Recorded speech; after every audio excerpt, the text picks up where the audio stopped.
Once upon a time, there lived a little girl. This girl wore a Red Riding Hood at all times. That's why everybody used to call her Little Red Riding Hood. Darling! Yes, Mummy? You know your grandmother is ill. Would you take her the cookies I baked and the fresh herbs I picked from the woods? Of course, Mummy, I will. The little girl, with her Red Riding Hood as always, started her journey to her grandmother's house. "Do not leave the road in the bunny forest, sweetheart," said her mother as she was leaving. Little Red Riding Hood started walking in the forest while joyously singing songs. I wonder why they call it the bunny forest. I haven't seen any bunnies along the way. Little Red Riding Hood came to a road filled with flowers. There were all kinds of colored flowers. I should pick some flowers for my grandmother. She'll be very pleased. While Little Red Riding Hood was picking the flowers, she did not realize that she was drifting away from her path. At that moment, she heard a sound coming from the bushes. Suddenly, a big bad wolf approached in front of her. Little Red Riding Hood was so scared that when she saw the wolf right in front of her eyes, she dropped the basket that she was carrying. The wolf jumped closer to her and collected the cookies she had dropped from the basket and gave them back to Little Red Riding Hood. Little Red Riding Hood was amazed by this unexpected gesture from the wolf. Thank you. Where are you heading, little girl?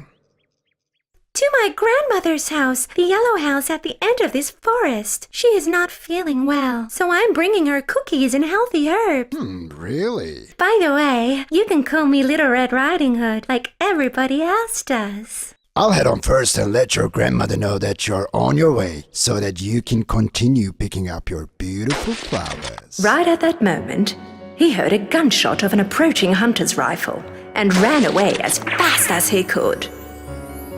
Little Red Riding Hood looked around for a moment and started crying, realizing that she was lost.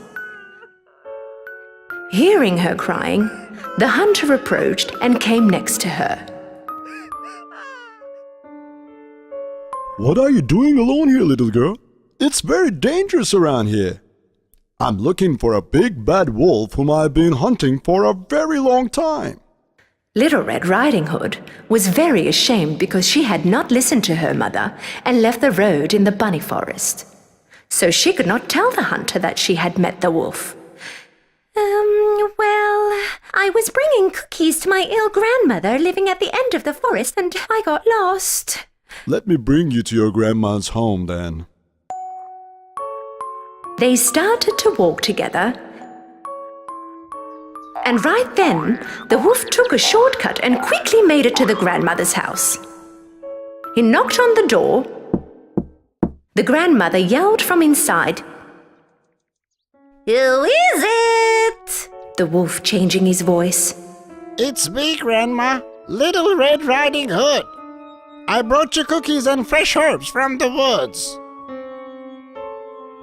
"The door is open, my dear. You can come in." The wolf smirked and stormed in through the open door.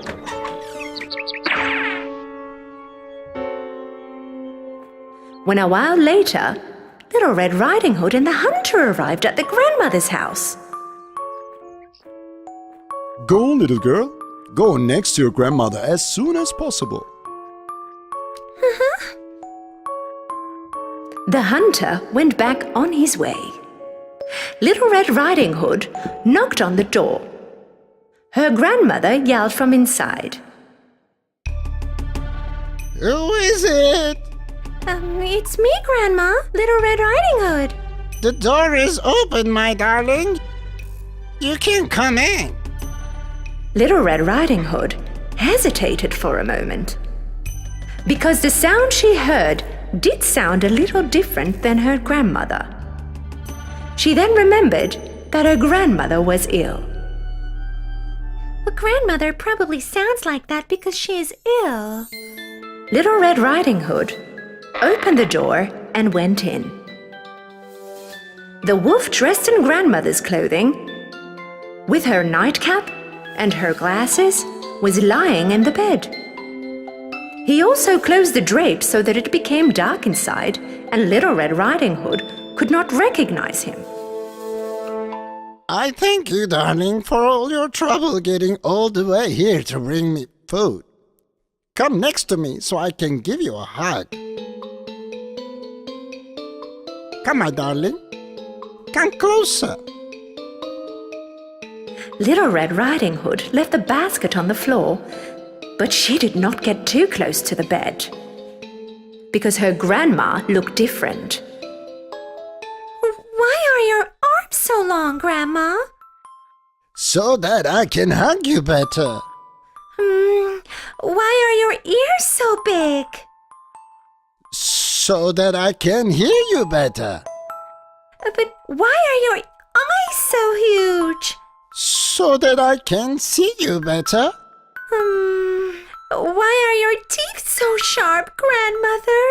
So that I can eat you better.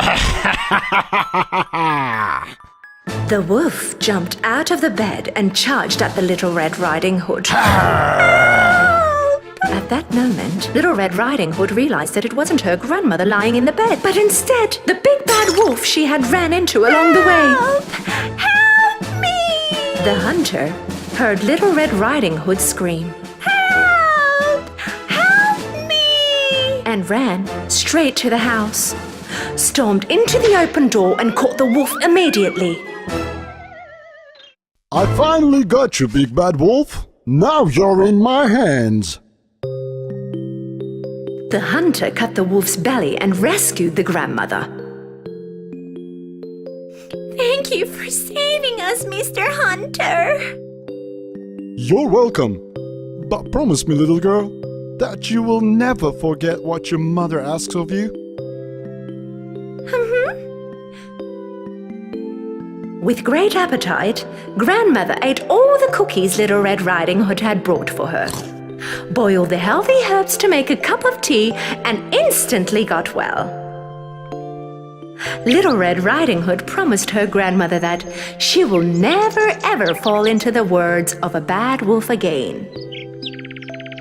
Little Red Riding Hood was walking in the forest once again, singing along merrily, as she ran into the same wolf again. The wolf was punished by the hunter to clean the forest, and he was very ashamed about what he did when he saw the Little Red Riding Hood. The bunny forest became full of joy, bunnies and flowers like it was once before.